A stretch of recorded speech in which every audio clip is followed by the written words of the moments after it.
Hello and welcome to episode 163 of Just Keep Writing. A podcast for writers. By writers. To keep you writing. I'm Marshall. I'm LP. I'm Brent. And I'm Will. All right, gentlemen, we are here to dive back into this craft book from our last episode. So if you missed that episode, definitely go back and check it out. We just dived in just to the beginning of it. But we're going to get into chapter 2 this evening. And the book is Secrets of Character by Matt Bird.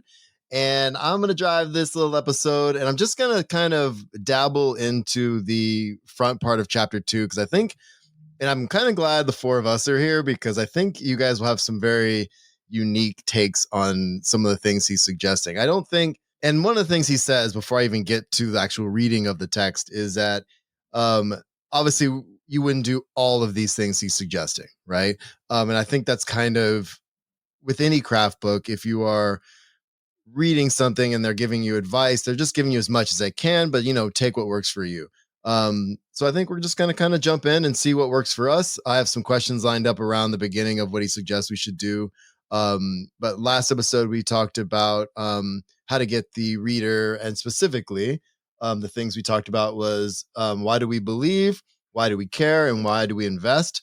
And we dove around. We ended up talking about Batman and some other stuff towards the end of that. I know that. So that was really fun. But let's see what he's got for us for chapter 2. So the start of the chapter is called How Can You Make Your Readers Believe in the Reality of Your Characters? So what I'm going to do, I'm going to position myself better.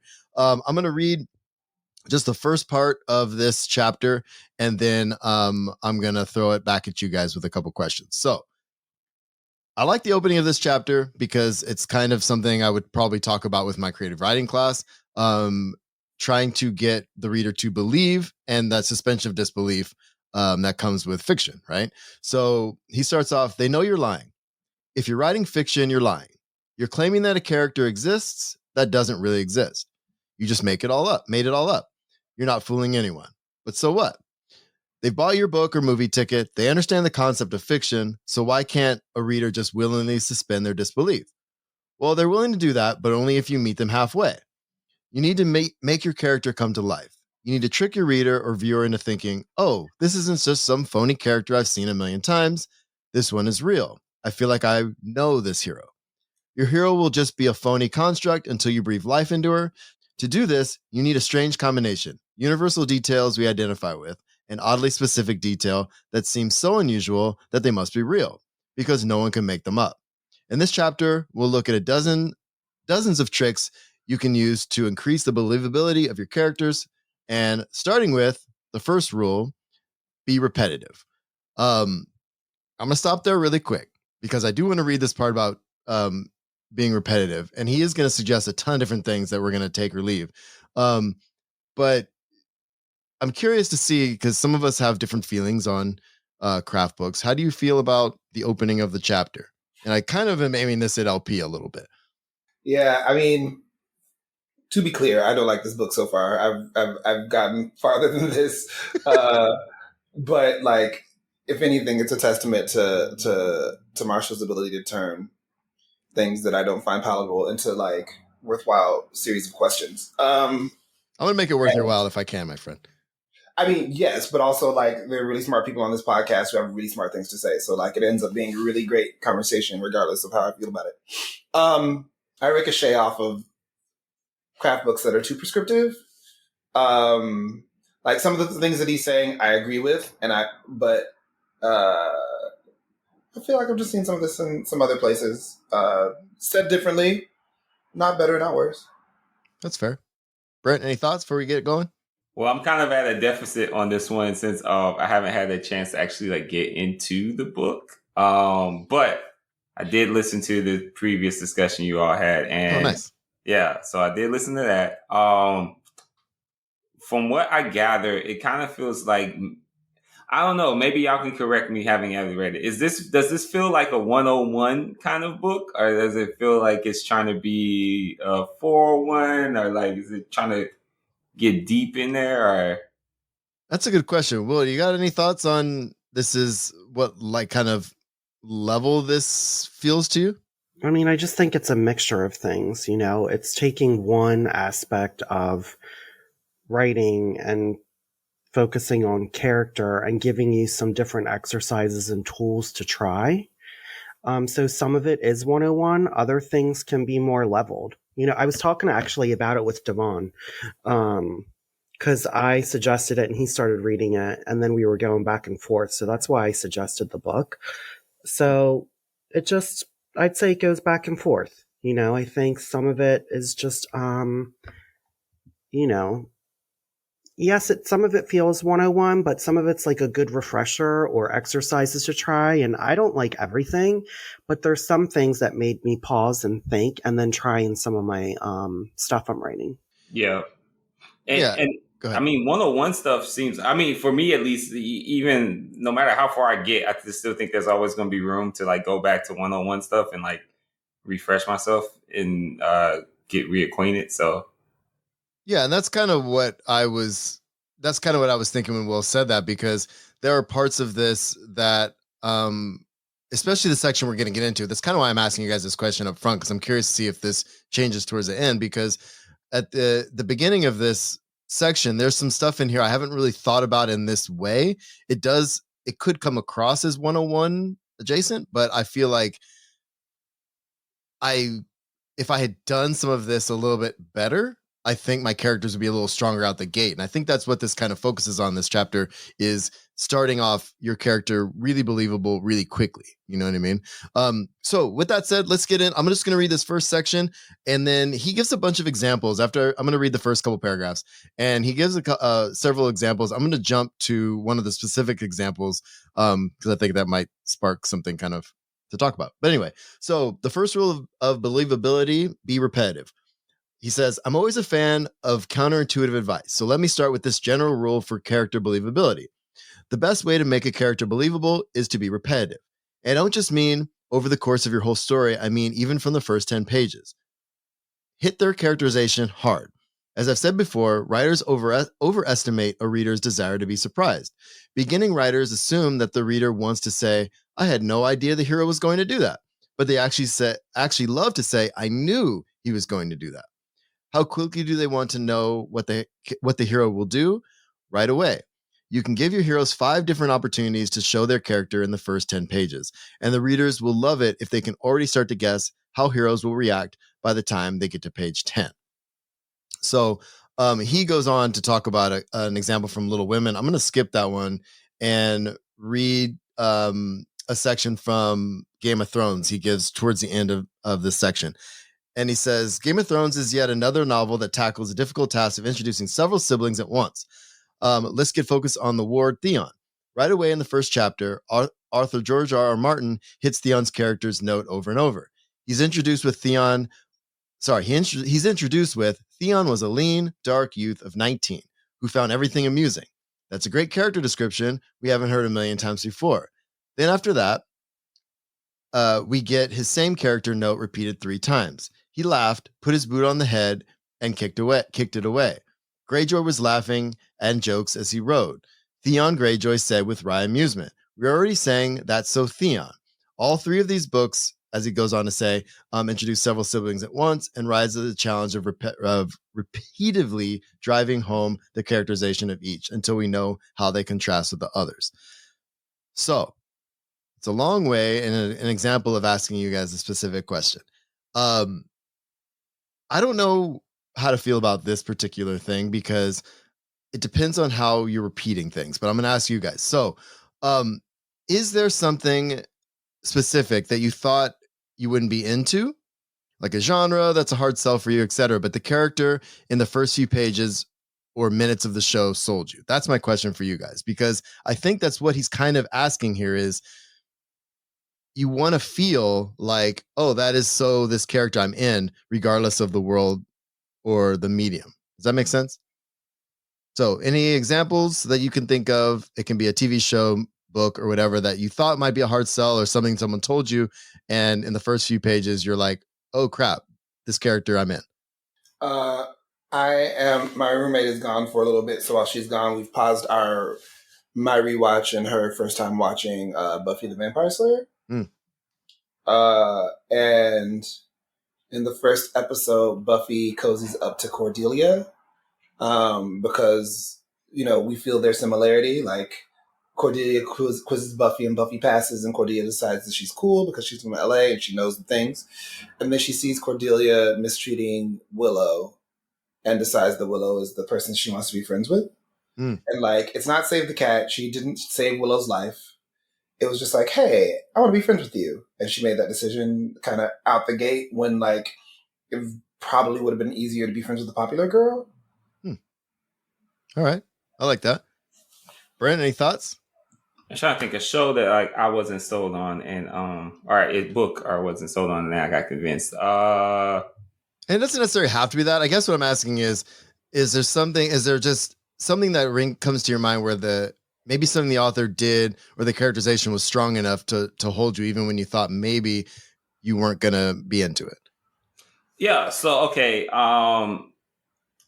Since we were talking about Adrian Chikowski before we hit record, in the Empire in Black and Gold series, there's a character. His name is Stenwald, and Stenwald is basically he's kind of like a stereotypical like college professor who's like wears the glasses, has a bit of a belly, wears the nice suits, and all this and that, and typically, I'm not gonna lie, those characters, I just find them to be terribly boring. There's nothing like I really like latch onto with that particular archetype.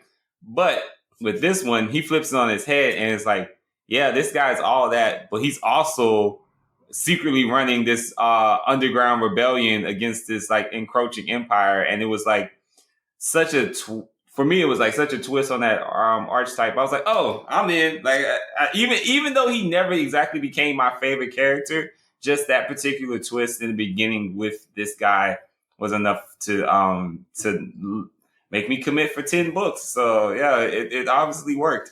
Nice. Will, any thoughts?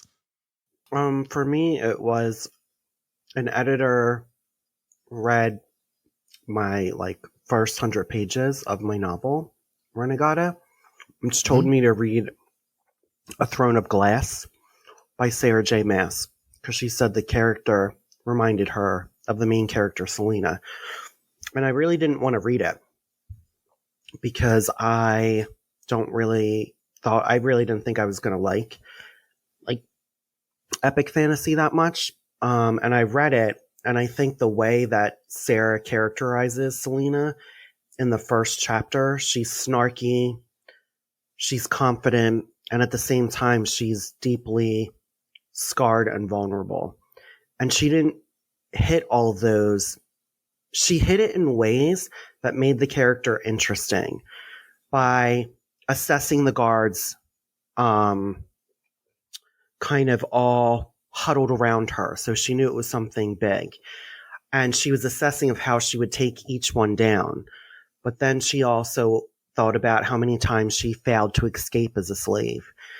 So Sarah had this way just in the first chapter of showing us that Selena was clearly super smart, but also deeply scarred and rejected. So like as much as she has this bravado, she was also vulnerable in a way of like, I don't know if I could live again if I tried to escape and got captured. So she kind of just started going with the motions. And I think that tells us a lot about her as a character for the whole entire first book. Can I add something? Sure. Of course. I think the advice from the book kind of only works. Like, one of my actual writing pet peeves is what I call the thesising of description, where someone tells you what's happening, gives you an overview of what's happening before they go to describe the thing. So it's like, this is what's happening. I wrote something the other day that did this. Where it's like, this is what's happening. And then it describes the things that of it happening. It was like, well, don't editorialize. Just describe the things that are happening and let people grok on instead of trying to, this is what's happening and this is how people feel about it. Tell us how they feel about it and then let us like ascribe whatever we need to ascribe to it. Yeah. I think that's what you're saying. And then, so in so it's interesting because the example of Theon Greyjoy and the example that Will just gave, like, the example of Theon Greyjoy feels to me kind of flat, right? He's a dark-haired boy of 19 who never met a joke he didn't like. Oh, look, he's joking and blah, blah, blah, blah, blah. Where what Will described was somebody who's got a character who has like this dynamic tension in who they are and like their experience and how that colors who they are. And so like, I don't know. I've never read either author, but like Will's description seems more compelling to me than like, he smiled a lot. And we just have to wait until something happens that makes him not smile as much versus this character who's already mid like existential crisis. Go ahead, Will. Well, I read that book too, Will, actually, and I felt the same way you did. I did not want to read it. Like, I didn't want to read it, and I went in skeptical. Like, I went in not wanting to like it, and I ended up enjoying it. Will I say, is it enough for me to become like one of those diehard stans about that series? Probably not, but it was done well. It was done much better than I thought it would, for reasons like that. That like the character's strength grew out of her trauma, basically. Like, and it was done in a way that, you know, that felt authentic. It didn't feel like the to me at least, it didn't feel like the normal girl boss thing that you get with some of these stories, where it's like I guess because, you know, it was a woman written by a woman, you have that those layers to it. But yeah, it felt like the character, the way she was very quickly justified by, you know, her past experiences.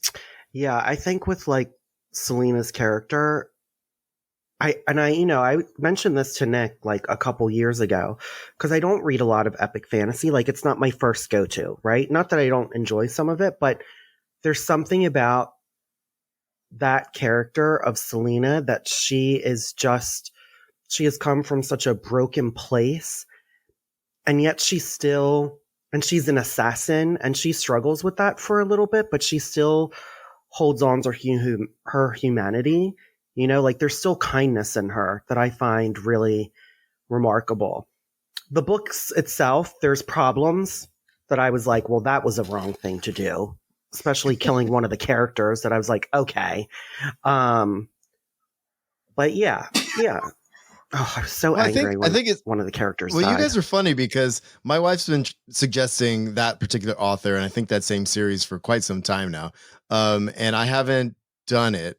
And I'm curious, after asking my own question, how I would feel if I would feel similar to you guys. Like, I'm a little resistant. Like, I have other things on my list. I'm like obsessed with certain authors right now, and I've been reading a ton. Like, I've read like 10 books this year already, and I'm having a lot of fun reading and getting back into writing. But I'm not like chomping at the bit to read it. But you guys are making me think that maybe I should check it just for the character, you know, just for what we're talking about in the context of the conversation. It wouldn't be a waste of time, but I'm also going to say that, like, if you feel like there are better books, then go seek those out. But yeah, I hear also, do you need to read the whole book to ascertain how you feel about this? I think honestly, like, the first book is very fun. Like, I think the first book is a really great example of what great pacing looks like and nailing down characters. It's kind of the second book, I'm going to say, because I think it happens in the second book when one character does die, that really made me want to actually quit the whole series. And I think it's interesting what we're saying too. The Theon thing, which is also why I picked this example. He says at the beginning of this book that he's really only focusing on the opening of these books. Like, Theon's journey is totally different than what he's portrayed right here, right? Like, that arc is pretty crazy. But I guess what he's trying to get across is this repetitiveness of who the character is. So to show some expectation for the reader. So in this, I'm going to use mine to ask you guys another question too, because I'm going to answer my own question a little bit. I'm going to say a TV show because you guys all focused on books, right? Yeah. Oh no, you said Buffy. That's right. I'm resistant to these kind of shows, and my wife, but I love this actress, so I was like, okay, let's try it. So But I really end up falling in love with the show, although it's very much the kind of show I'm really don't put at the top of my list. It's those like, you know, I know you guys, some of you guys love these, like Case of the Week kind of detective-y shows, right? The And I kind of, procedurals? what's that? The procedurals? Yeah, but this one has a weird take to it. It's like the one with the gimmick, right? So this one is called High Potential. It's got what's her name from Always Sunny in Philadelphia. I love her so much. Like I'll watch her. If you guys ever watch the Mick, like the Mick is also another example I could use for what I'm about to say. But in the first, like, I would say 3-4 minutes of this show, I was like, okay, I don't know if I'm going to like the format of this show or what is going to be happening week to week, but I love this character. She's goofy, she's fun, but at the same time, she's got this ability that's intriguing enough, and they hit you over the head with it in the beginning. Her interaction with the family, she's smart. She remembers, she gets to the checkout line at the grocery store, and she's like, has all the entire total of her order in her head, and she gets there and has a kerfuffle with the checker because they're like, oh no, it's this much. She'll know it's this much with tax. And it turns out her daughter put something in the cart. And so that offset the amount that she had in her head and she didn't notice. So I don't know. It's just, I felt like, okay, immediately I'm in because I like this character, and everything that she's doing is quote unquote, so that character. And that's something he mentions in the book. And I'll wait for my question because Will wants to add something. Go. I would also recommend you to actually get the script, because I can almost guarantee you the script will read different than the way that she's actually acting it out, because it is the actress that is making that come alive. Because I've seen it time and time again where the writing just isn't that good, but it's when the actor gets in there and then really makes it like their own. Yeah. It's really interesting when that happens too. I just feel like that's a good exercise when you're a prose writer, because sometimes you can see how other people are viewing things. You know what I mean? I do. Yeah. So I guess before we move on to the next section, I want to ask you if, while we were having this conversation, I kind of put both these two questions in one, but is there something that jumps in your head right now before we move on? It doesn't have to be everybody, but in those first few pages or first few minutes, do you ever have yourself or hear yourself saying, already you're in because that is so much what that character would do? Like, is this kind of a cliche thing, or is this something that we experience? I guess what I'm asking. So he says that's so Theon in his example. And I would say that's so the character from High Potential, whose name just flew out of my head. Because of how well that actress pulls that off. You know what I mean? Do you have anything that jumps to your mind that that characterization was so good and that repetition was so good that immediately you're already thinking that? Yeah. You want the book? Go. I want something. Okay. I want something besides, yeah. How about that? It's this mystery series I've been reading by Gregory Ash, called the first book is called Mystery Magnet, and it's hilarious. And Dash is the main character. He's a writer who had like a couple of short story hits, and he goes to assist this really big author named Vivian, and she winds up being murdered. And just within that first thing about how like unsure of himself and how like hilarious his viewpoint is, and like he left his boyfriend that everyone thought he should have been with, and that was so amazing, and he's just kind of a mess in the best possible way, but he has like these really funny nerves, like he's always nervous, and it's just, I just was like, oh, I really like this character, and that is exactly what they would do. And he kind of hits it. Gregory Ash keeps hitting this quirkiness of Dash and how nervous he gets, especially around Deputy Bobby, who he really likes. So that's awesome. Anybody else got that's so that character moment they could throw out there? Yeah, so mine would be Ikenna from Blood Trials. Like, I feel like Nia establishes very quickly, very early on, that like this is a girl who's not about your power structures, and she's not about your systems, and she's gonna not only survive your bullshit, she's gonna rise above it.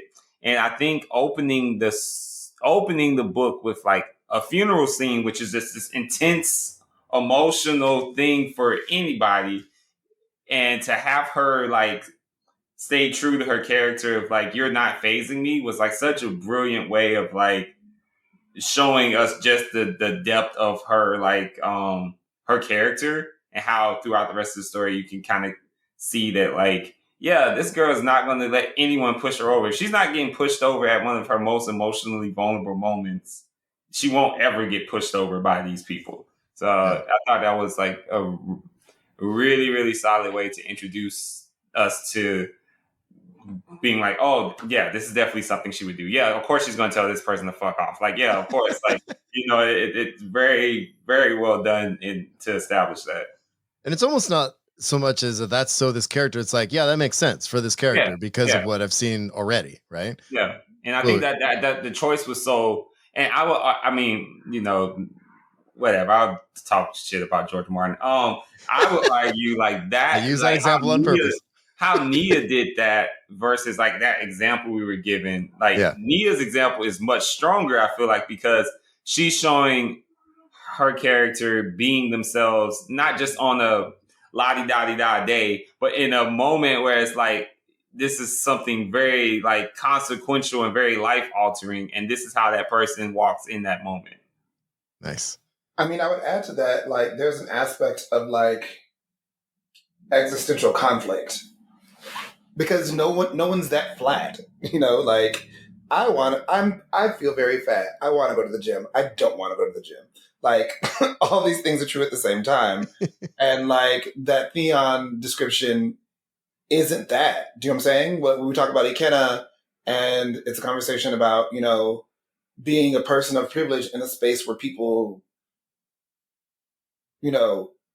very casually discriminate against you, despite the fact that like, you outrank them, or you're better at XYZ than them, or what came to my mind was Half Bad, and the Nathan character is really funny and doesn't take any authority figure seriously, but also like harbors the sense of like regret for how people made him feel about his parentage.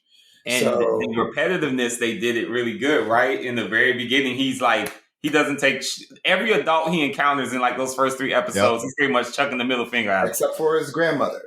True. Which we talked about that in that other episode. I remember, except for his grandmother, but also like it's not just adults; it's anyone who tries to exert some authority over him. Yeah. Yes. Yeah. True. Including his sister, including Hermione's brother, and that psycho, all those other people. But like. I think it really stuck with me. One, when they had the young Nathan and crazy sister Dudley and grandma walking, and little dude was like, "Am I a blood witch? You're not a fairborn." She's like, "You're not a blood witch. You're my grandson." And then again, when little Miss Dudley turned into his mom, was like, "Nathan, it's your fault I died." And then grandma slaps that bitch. So it's like, but like she had him, right? She hit him in those fields. I kind of want you to just recreate this show for us a little bit. If I just had a scene list, maybe I could have a great time, because all I'll do is come up with nicknames for bitches whose names I don't decide to learn. That's funny. Will, you were gonna say something earlier? Aveen from Dead Cat Tail Assassin. I think there's just so many good. I just love that book. I've read it twice. That book was ridiculous. I want to read it again. I just finished it last week, and I want to read it again. Oh, it's so good, and she's so fun. You should read it slower. Who, me? What'd you say? I said you should read it, but you should read it slower.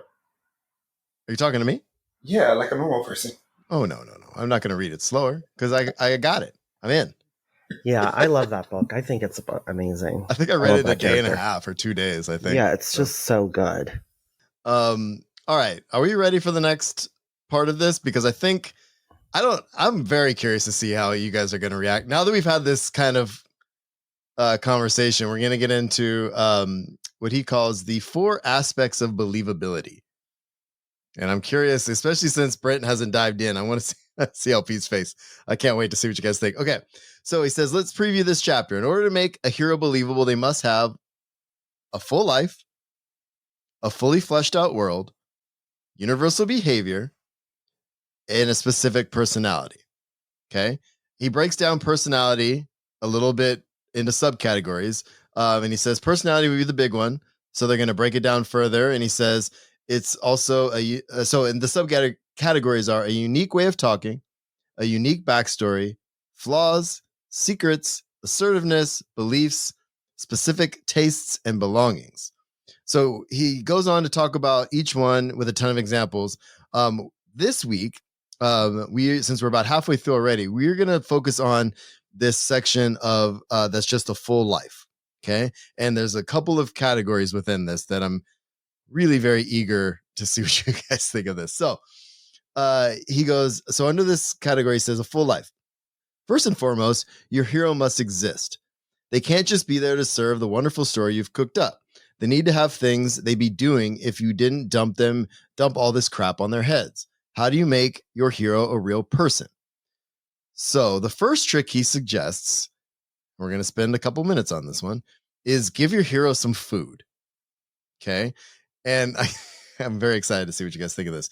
So he goes on to stress, obviously, all his advice is a la carte and don't do everything, right? And he says, complete heroes have an id, an ego, and a superego. Hunger is a great way to show their id. This is a person who must live in the world and is subject to weaknesses and desires that define our waking days. I mentioned in my last book that it's good to put things in your hero's hands, is the part I want to talk about. And it's always good to make it clear that they'd be doing something else if this scene wasn't happening. Give them something to eat, and the first scene accomplishes both of these things. He uses the example from 24. I don't know if any of you guys have watched 24. But Jack Bauer, everything happens in 24-hour period. And he makes a point of saying, it would soon become famous for his ability to make it through 24 real-time hours without eating a thing. But when we first meet him, he's human enough to still have a midnight pudding snack. So my question is, he goes on to talk about food a little bit. And, I want to add this too. He says, eating can be a great way to show the hero's relationship to their culture, which I think is actually valuable for sure. So he uses Jack Bauer from 24. Where have we seen this done well? And have you shown this in the first few pages of your work? And I would add consciously. Do you think about the idea of food? Rude. Well, it doesn't have to be consciously. That's okay. But do you find yourself putting things in your character's hands early on in your book, whether it's consciously or unconsciously? And so we can do personal work and where you've seen it done well.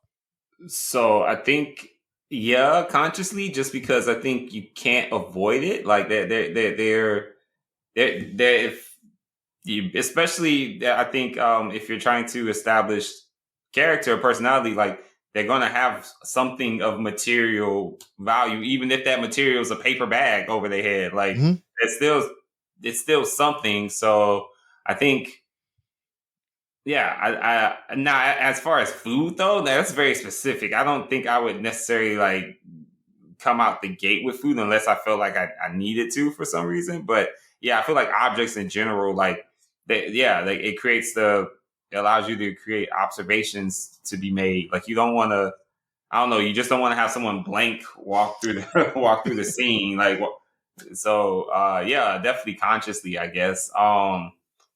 For me, this wasn't in the beginning though, but I feel like it was a masterful use of food and describing character. Is when that crazy girl in Get Out was eating the cereal on her own and had the cup of milk on the side. Yeah. That was psychopathic, and I knew right then and there. I was like, oh hell no! I'm like, this whole family is off. Like, yep. And I feel like that was like one of the best uses of food I've ever seen. So yeah. Oh, that's fine. I forgot about that. That's yeah, I'm with you. Will, you were gonna say something? I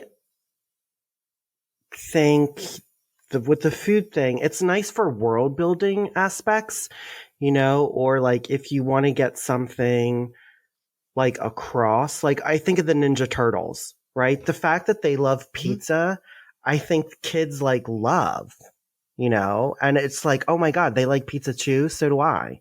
So I'm just like, let's do it. I think of that. I'm sorry. It's just when you put the wig on and now you got really expressive when you're talking. The wig's wagging back and forth. It's cracking me up. I love it. For listeners at home, we'll put a wig on at some point during the recording. We'll put a stocking cap on first. The whole time my mouth was. I missed that part because I was reading. It must have been when I was reading and looking at my other screen. Listen, I had this wig from a shoot, and I was just like, I wonder how it fits me. God. Okay. Yeah, looks good. The Tamar Braxton shoot, I can tell. So I like writing. I like writing food. I actually have food in a lot of my short stories. Partly because I like writing art. And I think food can be a communication of art, but also a communication of care. And so, you'll see the stories in the links below. But it's one of those things where I'm like, sometimes people will say, like, I read your story and I got hungry. And I was like, wow, I feel like I did something there. You did something. But he said this is all a la carte, so I feel like I shouldn't like get on his back about anything right now. No, it's not about. I mean, I'm eager to see what you have to say. I mean, I find it really interesting that because this is something that I've kind of been talking to my creative writing students about. They're high schoolers, and a lot of them, this is their first creative writing class. And sometimes I find myself suggesting not say give them food, but what are they doing? You know what I mean? One of the stories we workshopped last week, and it was a really cool premise, but not only is the narrator is talking about how bored the characters are and they're not doing anything. But if they're not doing anything, what are we reading? Like, why are we watching them? You know what I mean? And what is it telling us about the world? If they were just doing something, and that's why I suggested to him in his revision, I said, if they were just doing something mundane, right? If they were just doing something like their work is boring and this is the boring work they're doing, that says something about the character, says something about the world, and everything else, right? Otherwise, you have the risk of you're losing an opportunity, I think, which is part of it there. Right. I mean, look, I agree with that. I think what I'm rubbing up against is this idea that a character has to have like a whole life, a personality, so on and so forth. Where I'm just like, it depends. I've been thinking really hard lately about Ben. Who's Ben? Fuck a Ben. Brent's adage that like short fiction goes deep while long fiction goes wide. And like the more I think about that, the more I think of that as like this kind of like sliding scale where like flash fiction is so heavily inference. Description that is shaded with emotion because you don't have time to be in there long. And the longer the fiction gets, the more time you have to luxuriate in the thing, right? And I was realizing recently that like part of the reason I'm having a hard time with this novella is that like I'm still jabbing with like a rapier into the story when I need to be cutting across with a broadsword. And so in shorter fiction, half of that shit's not available or necessary. And you have time for it in longer fiction. Yeah. I think I would get the more time you have for it. Yeah, I think I would vibe more with like the tone of his advice if he used the word illusion more, because like it's not so much that they have to have a full life. Like you don't need to sit there as the writer and figure out like what does character A do on Wednesday at 3 a.m. You just need to have the illusion of it that you know that and that does exist and that these things are that these things could, be out there. Like, and maybe and that the writer feels that too. That's the whole point. It feels like the writer knows. Yeah, because I think if you can create the illusion of it, and I think if you as the writer, because for me it depends. Like every project, every character is different. Like this probably isn't, I don't know if this is even helpful, but I just always feel like, that meme when people are pouring spice and the ancestors reach through, it's like, stop my child. That's how I feel about characters. Like, I'll just keep working on them and keep working on them until I feel like some force is like, okay, that's enough. You know enough to get to drafting. So I don't know. Like that's probably not super helpful, but I think that to me is like where I don't necessarily disagree with him. I just think like maybe wording it in the way it was like, this is the illusion of knowing that. If you can do that, then you're in a good spot. You know, I really do think this exercise, though, would be good if you were writing comic books. And I'm going to just say this about the X-Men. I've noticed, almost even from maybe Generation X, besides a couple of characters, when you look at what Chris Claremont did with the all-new X-Men, with like Nightcrawler, with Colossus, with Storm, they all had these other personalities, right? Like Storm grew up as a thief in Carol. We knew she was also afraid of being enclosed. Pietro or Peter, you know, whatever, I forget how they say his name in Russian, was an artist. You know, Nightcrawler had his faith, but was running from a mob. And we see that. As we start getting into the X-Men more, and Chris wasn't writing it, I think it's been very rare to see the writers think about backstory and what their character wouldn't do. You only see like what their powers are, and that's who they're supposed to be. And I think what's interesting is if anyone's reading the current line, my favorite one out of all the new From the Ashes one is NYX, because there's so much richness in the story, and I feel like it's so much more modern than any of the other X-Men books, because you can see all of these kids having a life outside of just having their powers, and their powers complement their personality. It's not their whole being. You know, where I think when some of the other characters have been written by other writers throughout like the 2000s, I just felt like it was more about like their powers and not like, what are they like as people? So it made me think like, once I get to take over, the X-Men and like LP and Brent are part of the collection, that we can actually create characters. My first rule of thumb would be like, I want you to create characters first and their powers later. I want them all to have a backstory, because I don't think we see that enough in superhero comics. I just like that you said once you take over. I love that. It's happening. LP, what you said?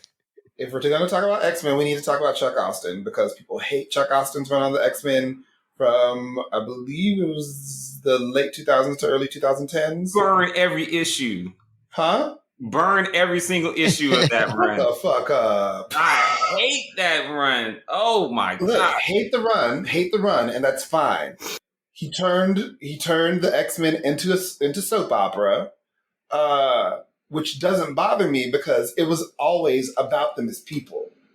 Yeah, well, that's not what bothers me about his run. It's that it just wasn't, the characterization wasn't consistent. Like, it just didn't feel like these people were all over the place. Like, people were doing things that I'm like, they've never done that before. That doesn't even feel like a logical progression of like where they were at. And it just felt all over the place. It was just not well done to me. And then you know, I just find it like in a medium where you can generally throw away anything you don't want to use, that so much of the Chuck Austen shit is still used in the characters today. So I'm just like, I don't know. It seems to have had a lasting impact despite the fact that everyone hates it.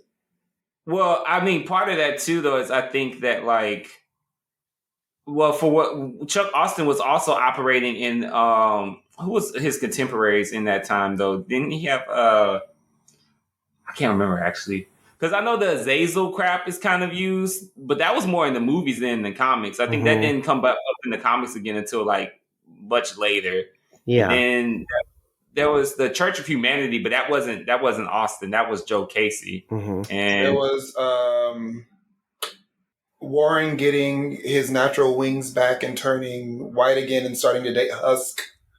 But Stacey X. Oh, that was a terrible run.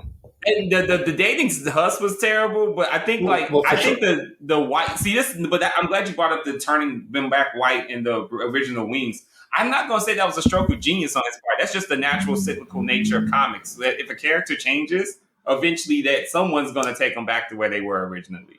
Like I don't agree with that. I think that's true with some of the legacy characters. I'm sorry, Marshall. I'll get to you in one moment. I think that's true with some of the legacy characters. Like Superman has to go back to being short-haired Superman and not having electric powers, and Wonder Woman has to go back to Diana, and Bruce has to eventually heal from getting his back broken. But what I've always loved about Marvel is that people could move on, change, die, etc.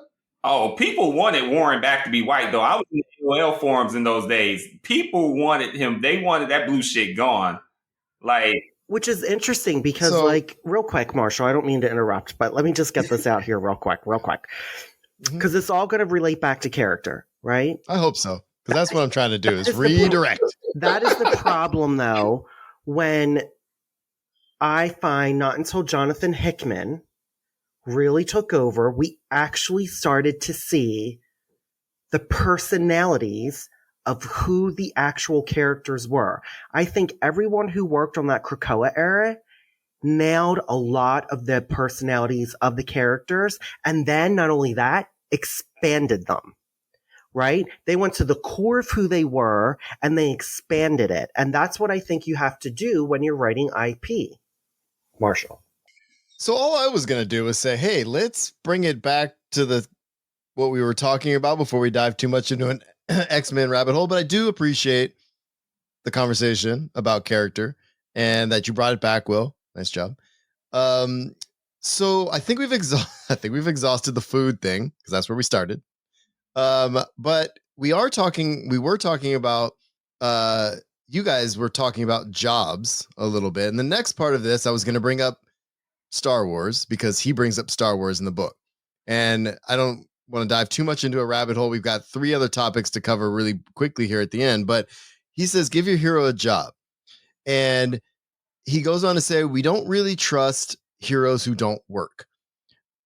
So that's his statement that he makes. And I see your faces, so I'm going to come back to that. But the example he uses is he says, our own lives are sharply prescribed by our economic circumstances, and what we want to recognize that on screen. A world will seem more real if everything in it has a value, and given objects of financial value makes that literal. So he says, think of Luke in Star Wars. One great thing about his job is that we don't quite get what's going on. Luke is farming moisture or something. We just shrug and say, whatever, there's a big weird world and everyone has their own thing going on, which this movie will never explain. He goes on to say that feels real. First, we see Luke doing his haggling with Jawas over the price of droids and making the makers of Force Awakens never shy about borrowing from the first movie, having Rey mired in an economic activity on her own desert planet. So, I'm asking you, you guys were talking about powers and stuff, and the X-Men clearly have jobs. How important is a character's job to your work? And I'm only asking you this because it kind of depends on the type of work that you do.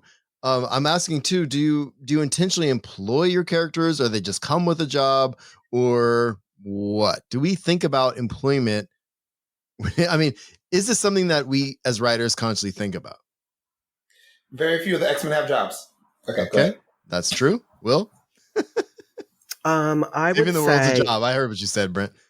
I would say, in the Cozy Mystery series I'm currently also experimenting with, the character is a hairstylist. So that's super important because that's how people start telling them all of their deep, dark secrets. I know it's gay. Yeah, it's real gay. So, I think sometimes his cornrows. Yeah, it's my wig I made. Okay, I made this for a shoot. I see it. It's good, right? Look at this. I even put a heart in it. It's good. Yeah, I love everything about it. What were you saying? I think the job can be a part of like what makes the character come alive in a way, especially like with cozy mysteries, right? Like when you're doing a cozy mystery, it kind of fits into like how they're going to fit in the mystery, how they're going to find out details of it. And when you're a stylist and you're like working in a salon, everyone tells you everything. Okay, things you didn't even want to know. Like when they have like an STI or they just did coke in the bathroom. It happens, Jesus. everyone. Okay? Bartending's another one. I bartended for a Yeah. long time, and that's one of those jobs like that comes with access to information too. So depending on the type of story you're telling, a character's job should be or can be really important. Brent? Yeah, so I'm trying to like he's right in the things he's saying. I don't know why I'm struggling with the way he's presenting it. Maybe it's the way I'm reading it. Do you not like the way I'm reading? I don't think it's that. I think sometimes you can get too granular with writing, and I feel like maybe that's what's like making me itch a little bit, because I'm like, yeah, this stuff is important, it is valid, but like it goes in conjunction with so many other things, and this might be a me thing. It's just hard for me to like break it apart, because like I'm thinking about job, and I'm like, yeah. But the job also is going to tell you like the setting, their person. It does tell you something about their personality, right? Because like studies show, like people who lean towards LEO jobs tend to have a need to want to have power over people, or they have a personality type that makes them gravitate towards, those kind of positions. Or you have people who, if you take a job on because not because you necessarily love it or like it, but it's the only job that will hire you because you had a felony or something, if that's how your world's operating. So I just, for me, it's hard to like really, I don't know, break it down to just that granular of a thing. I'm thinking about it in like, this could be the 101 part of it too. Like this is just this could be really helpful for people struggling to kind of make believable characters too, things to think about, not necessarily something that, depending on where you are in your writing journey, like that you consciously try to implement. You know what I'm saying? Yeah. And I think that might, and that's why I think it's me more so than the text, because it's just like my brain doesn't know how to like break this stuff apart anymore. But for sure. Yeah, and you were going to say something. Yeah, I also think too is that when you're first starting to write, I think sometimes you read a craft book and you think about all of these things about their job, their life, and that you're spending more time thinking of that instead of just taking a piece and saying, I'm going to incorporate this. I've certainly done it. And this is where I think it could be 101, but then it could be like a little bit more advanced in a way of saying, how can I just deepen my character I already have if I do a 1-word line about like going to the club, or doing this? Like that's where I feel like it could get deeper of when maybe you're going through like the second draft and you just want to deepen things a little bit. For sure. I think this is also like one of those places where it again depends on the scope of the story. Both epicness and length and duration. And as like the consummate discovery writer, there's certain things that I'm not going to learn about a character. So I don't do like, okay, my character, what's their full name? What's their job? Where'd they go to college? You don't fill out your D&D character sheet or anything? I don't, because like there's so much that I discover about character in the midst of writing the thing. Yeah. Like I can in my head, even as a pantser, I have like a couple of tent poles, but like there's so much I'm going to learn about how they move through those tent poles from the writing of the thing that it doesn't make any sense to me to make those decisions too early on. That's fair. I want to throw these last two at you. Well, the last one's funny. Okay.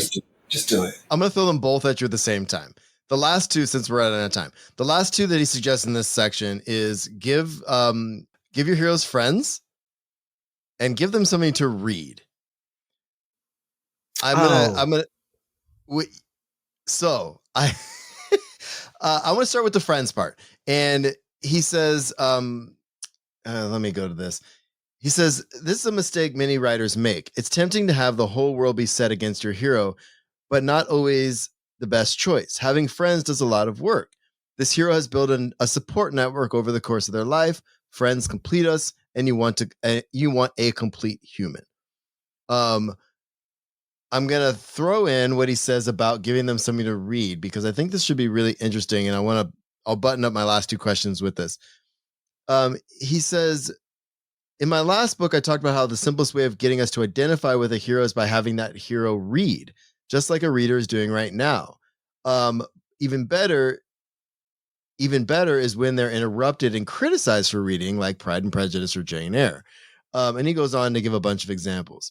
I think what he's doing here, off the top of my head, from what I've read here, is that he's saying this is another way you can reveal things about the world and the character based on what they're reading, how they're reading, if they're allowed to read, things like that. But I kind of want to throw these last two at you and see how you feel. Will has something to say.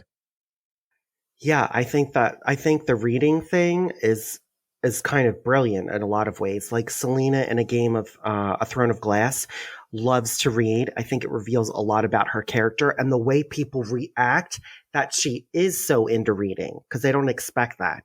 Aveen from the Dead Cat Tales Assassin, or the Dead Assassin, you know what I'm talking about. I do. I love that she reads those adventures. Like, I think they're Yeah. amazing. I thought that was like And brilliant. the repetitiveness Yes. of that is important. And it comes through the whole entire book. And she's like, well, do you remember this adventure? You know, I read this and it kind of reminds me of that. But then also Murderbot. Here's Murderbot being a bot who just has anxiety, just doesn't even want to be bothered. And all he wants to do is watch the shows. That's all he wants to do. Yeah. I think your example from the Dead Cat or the Dead Assassin Cat thing, whatever the title is, we keep dancing around. It pays off too. It's not just she likes to read; it's plot specific as well, and it pays off really, really brilliantly towards the end. I don't want to give it away, but the friends thing I want to come back to as well. So, I don't know if any of us really have problems giving our characters friends, but I think something I thought about while I read this is, is there enough of a support network for this character? And I think that's something that I find myself asking when I'm writing, because I felt like even in the novel that I've written, I feel like there should be more characters for some reason. You know what I mean? Like, that's just kind of how I feel. I don't know what you guys think, but since we're wrapping up, what are your thoughts on giving your characters friends and something to read? Go ahead, LP. I believe in complicated support. I think several of my characters in some of the projects that I'm working on are doing shit that's really hard. And because they're doing shit that's really hard, it makes them isolated. They're doing things that maybe someone would perceive as villainous. Maybe they're taking on some of that villainy for themselves. Maybe they're loners because it protects the people who could or would be around them, or they have an aversion to a certain kind of people. Take your pick. But like, they do have community, but the community, it's complicated community. It's not lockstep that a bunch of people just fit in together. It's like, all right, look, kill monsters, and you have taken in a bunch of child monsters, and so I shouldn't come to your house because I will want to kill them / myself. It is what it is. Thoughts, Brent? Yeah. So I guess for me, the reading one, like, I agree with it, and maybe the book does this, but I feel like I would actually expand that one, and it would be just give them an interest, give them something that they enjoy, right? Because I know plenty of brilliant, fully realized people who don't read. Yep. And that, there's no mark against them for not reading, right? Exactly. And no mark against them. And they have other interests that are just as fascinating. Like, I don't know, they like different kinds of wine. They're a wine connoisseur. Like, they know, or they're sneakerheads, something like that. So I think I would just expand the reading thing, and maybe the book does this, but just to interest in general. Give them something that they are interested in that's outside of the plot of the book necessarily. And as far as friends, I agree with LP, and like, I would also add too that, like, antagonism is complicated too. Like, someone that it's not necessarily as black as white as like, I love this person or I hate this person. It could easily be like, I love you, but damn it, when you do that one thing, you send me through the roof, and I am never going to agree with it. Yeah. And, and I feel like because he keeps kind of talking about full life, making them feel like a fully realized character. I think that's another way to do it. Don't just make him or her, whoever the character is, have this full life. Everyone around them should have a life that feels just as full and just as rich. And I think that's where you get the clashes, because like even the best friends in the world, like you can have disagreements, or you could want opposite things. I mean, people in marriages all the time and still have nothing but love for each other. It's just that particular situation wasn't working for them anymore. So so I think I agree with him, and I think you just probably got to like make it more complicated, go a little deeper with it. But yeah, I agree with those 2 points. And I think this gets to kind of my last, to wrap up this particular section of the book, is, I want to look at this, and I'm going to take his suggestion, right? I want to look at, so far in this chapter, what he suggested as kind of a grab bag. Is there something that, and I think Brent kind of hit the nail on the head right there, and this might be, he might have already answered this, but is there something here that has intrigued us enough to either try or experiment with if we get stuck? Is there something that maybe through the course of the conversation that that Matt Bird is suggesting that we might use going forward? Go ahead, Will. Well, I mean, sometimes, I think when you're first trying to maybe discovery write, these are good tools to go back and be like, well, how can I deepen this for maybe not even the main character?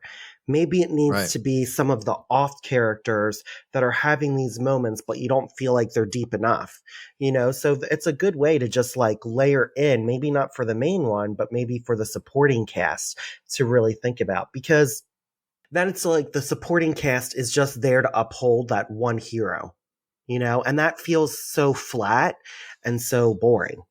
Bitch, you responded to what I wrote in the side chat, so let me just go ahead and say what I said. Oh, I didn't even see that. I wasn't even paying attention. I didn't see it either. What did he say? Sure, girls, you're both pretty. No, for real. Yeah. Look at my wig. Your main antagonist. Okay, girl. I'm glad you took it off. So your main antagonist could be someone else's side antagonist, their love antagonist, or their fight antagonist, right? Mm-hmm. And so, but they don't have to have any cognizance of that. There could be a character in the story that is really in like with this person, and they're moving through their world, and they're just doing the main plot of your story, while someone else is at hard eyes in their situation, or someone else is just like, yeah, I don't think about them, or this person is the villain in my story. And if you can illuminate that without putting too much of a spotlight on people who aren't central to the story, you're building these relationships and these dynamics that turn scenes with 1, 2, 7 people into something that's really dynamic. Complicated relationships, I'm saying. Yeah. And I guess what I'm actually going to mention this thing that like it comes up when kind of like talking about world building is and I think it could apply a lot to like making interesting characters here, is like, what are you presuming, and like what are you assuming, and then like what are you like presuming or whatever, right? So and I think if you can play with a reader's assumptions and like put that twist on them in a way that like makes them kind of sit up a little bit, that's a really good way to like get your characters to feel like not just believable, but also like someone that you want to follow for the rest of the story. So like, I don't know, like a quick example, you have some lady who's like 80 years old. She's walking around in like a knitted pink scarf, and like she has her little cat in the purse. And all of a sudden, she walks into a gun shop, and everybody knows who she is. Like, that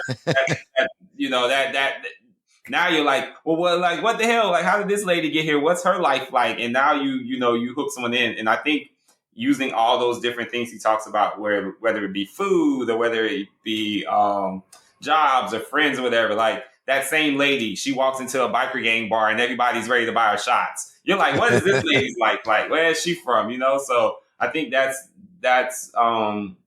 think about like when you're creating these characters, like, are you giving them that job because you just assume that type of character would have that job? And if that's the case, well, maybe think about it. Maybe throw some twists in there, make it more interesting. So that was just a thought I had about the various things he's been listing. No, go ahead. One more in, especially in the beginning. I think about this in short fiction. I'm still trying to learn my way around longer fiction, but like I like to start off like opening lines are great, but like I like to really think about a question that causes someone to read that and be like, huh, I want to know the answer to that. And if enough questions are seated before the answer is given, then you have an opportunity to pull someone along narratively in a way that you don't if, it's all on the table in the first line. No, I don't have much to add outside of what you guys said. I like what you guys said about side characters. I think a lot of these things would be really helpful to deepen those relationships and to help flesh those characters out and make them feel as real and fleshed out as the main characters should be as well, right? So I don't know. I think this is a great conversation. I'm really interested to see what you guys think of the next section because I've already gone through it and I was starting to prep it. It's like I don't think we're gonna get that far. But next time, definitely tune in. If you have not picked up the book and you want to join this conversation, pick up the book, join the conversation in the Discord in the meantime, and we'll be back in a few weeks. And we'll be back at The Secrets of Character. This is another episode of Just Keep Writing. I knew somebody was going to do that. Keep writing, don't stop always writing. does that. Gotta write forever. Don't stop, won't stop, can't stop. I might leave that in. That's it. And this has been Just Keep Writing, a podcast for writers, by writers, to keep you writing. You can find us at justkeepwriting.org. Follow us on Facebook, Twitter, Instagram, and YouTube. Feel free to reach out to any of us on our social medias, and please jump in our Just Keep Writing Discord channel. Links to all of that is in the show notes. Lastly, please support our show by going to patreon.com/justkeepwriting. We offer daily writing prompts, early access to podcast episodes, and much more. Thanks for listening, and just keep writing.